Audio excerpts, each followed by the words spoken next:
Just like that இந்த video swipe பண்ணிட்டு போயிடாதுங்க. இந்த வாரத்துக்கான பெஸ்ட் ஐபிஓ என்னன்றதை இந்த வீடியோவில் சொல்கிறேன், தெரிஞ்சுக்கங்க. இந்த வாரத்தில் பார்த்தீங்கன்னா நிறைய ஐபிஓஸ் ரோல் அவுட் பண்ணிட்டு இருக்காங்க. இதில் one of the leading players பார்த்தீங்கன்னா நேஷனல் செக்யூரிட்டி டெபாசிட்டரி லிமிடெட், அதாவது என்எஸ்டிஓன்னு சொல்லுவாங்க. இவங்களோட ப்ரீ அப்ளிகேஷன் பார்த்தீங்கன்னா ஆல்ரெடி இன்னைக்கு ஓப்பன் பண்ணிட்டாங்க. ஸோ இது ஆல்மோஸ்ட் 30 ஜூலைலேருந்து 1 ஆகஸ்ட் வரையும் ஓப்பனில் இருக்கும்.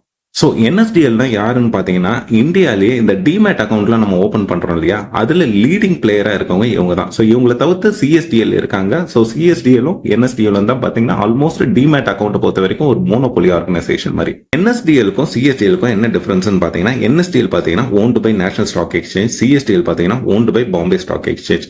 ஸோ இதில் பார்த்தீங்கன்னா மார்க்கெட் ஷேர் இந்த demat accounts, total demat accounts இருக்கு இல்லையா, 42% ஆஃப் டிமேட் அக்கௌண்ட் பார்த்தீங்கன்னா என்எஸ்டிஎல் கிட்ட இருக்கு. ஆல்மோஸ்ட் 58% பார்த்தீங்கன்னா சிடிஎஸ்எல் கிட்ட இருக்கு. அப்படியே அவங்க ஃபினான்ஷியல் டீடைல்ஸ் கொஞ்சம் பார்க்கலாம். அவங்களோட ஆப்பரேட்டிங் மார்ஜின் பார்த்தீங்கன்னா ஆல்மோஸ்ட் 58 to 60% இருக்கு. ரிட்டர்ன் ஆன் ஈக்விட்டி பார்த்தீங்கன்னா ஆல்மோஸ்ட் 18% இருக்கு. டெப்ட் பார்த்தீங்கன்னா ஆல்மோஸ்ட் 0. நான் முன்னாடியே சொன்ன மாதிரி இது ஒன் ஆஃப் த ஒரு மோனோபோலி மாதிரியான கம்பெனி. ஸோ இவங்களோட ஆர்ஓஇ ரோஸ்லாம் பார்த்தீங்கன்னா ஆல்மோஸ்ட் 17 to 80% ரேஞ்சில் இருக்கு. Profit 234 crore. அவங்களோட ப்ராஃபிட் மார்ஜின் மட்டும் பார்த்தீங்கன்னா ஆல்மோஸ்ட் 21% இருக்கு. இவங்களோட ஜிஎம்பி பாருங்க ஆல்மோஸ்ட் 17% இருக்கு. சப்போஸ் இவங்க வந்து ஒரு 800 per ஈக்விட்டி, அதாவது ஐபிஓ ரோல் அவுட் பண்ணும்போது 800 rupeesக்கு ரோல் அவுட் பண்றாங்கன்னு வச்சுக்கோங்க.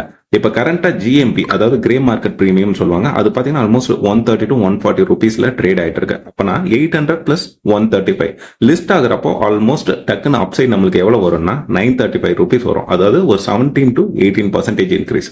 இது ஆஸ் ஆஃப் நவ் சினாரியோ இந்த 29 ஜூலை பேஸ் பண்ணி. இது சப்ஜெக்டிவ்ன்றதுனால டிக்ரீஸ் ஆகலாம், இன்க்ரீஸ் ஆகலாம். பட் இப்ப இருக்கிற ப்ரொஜெக்ஷன் படி பாக்குறப்போ இது இன்க்ரீஸ் ஆகிறதுக்கான ப்ராபபிலிட்டி ரொம்ப. ஸோ இவங்க பார்த்தீங்கன்னா ஃபினான்ஷியலி ரொம்ப ஸ்ட்ராங்கான கம்பெனி, நல்ல ஒரு ப்ராஃபிட் அண்ட் மார்ஜினில் இருக்காங்க. இவங்களோட return on equity plus return on capital பார்த்தீங்கன்னா ஆல்மோஸ்ட் 17 to 18% இருக்கு. இவங்களுக்கு வந்து டெப்ட்ன்றது இல்லவே இல்லை.